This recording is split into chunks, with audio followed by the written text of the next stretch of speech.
Kate changed as quickly as she could, the shivering inside of her rattling her more than she liked. What the hell were they to do?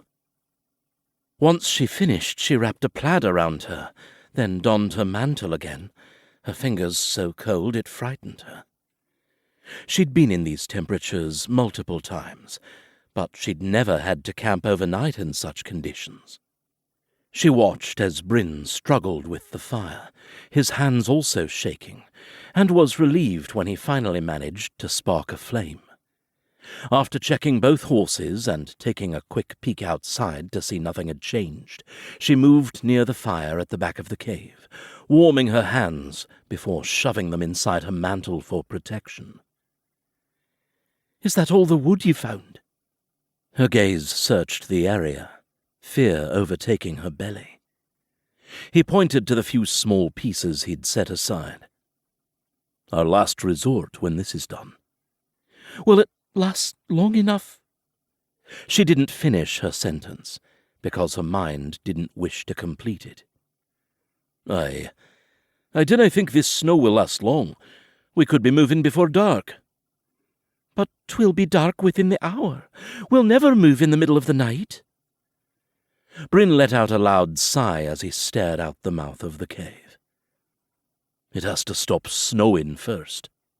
Then it has to melt enough to drop the rest of the snow down the ravine in order for our path to be cleared. We'll need a nice sunny morn on the morrow." "But the sun rarely hits the ravine. Who knows how long it will be? We could go back." Bryn rubbed his chin absent-mindedly. "I thought of that, but I think our best plan is to stay here until the snow lets up. You know how easy it is to get lost in that whirling snow. We would not be safe until the snow slows, especially in the dark of night. And I cannae believe it will last long, given the timing of the season. 'Tis too early for a major snowstorm. This will pass quickly, and we can move on.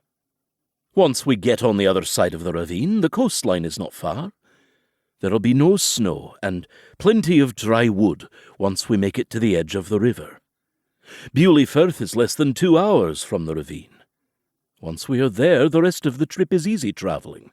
You know that Black Isle rarely has deep snow. 'Tis the same for the area near the Firth." "I suppose you are correct." She had an aching feeling being apart from the rest of the group, but if she were to be stuck with anyone, she'd prefer it to be Bryn. He took his saddlebag and carried it over to a rock. "Come sit with me, and we'll have some dried meat. We need to keep our strength." "I have some apples," she said, taking 2 out of her bag and offering one to Bryn. They sat close together on the rock, closer than what would be considered appropriate, but she could actually feel his heat. She'd often heard that men gave off so much heat that women snuggled against their husbands in bed. Would Bryn allow her to cuddle against him this night? He used his dagger to cut the apple, chewing slowly as if to savour it. She had to ask the obvious question. "What if we dinna make it out?" Bryn jerked his head to face her. "You cannae think that way. We will make it out." "And if we freeze like Aunt Maddie nearly did?"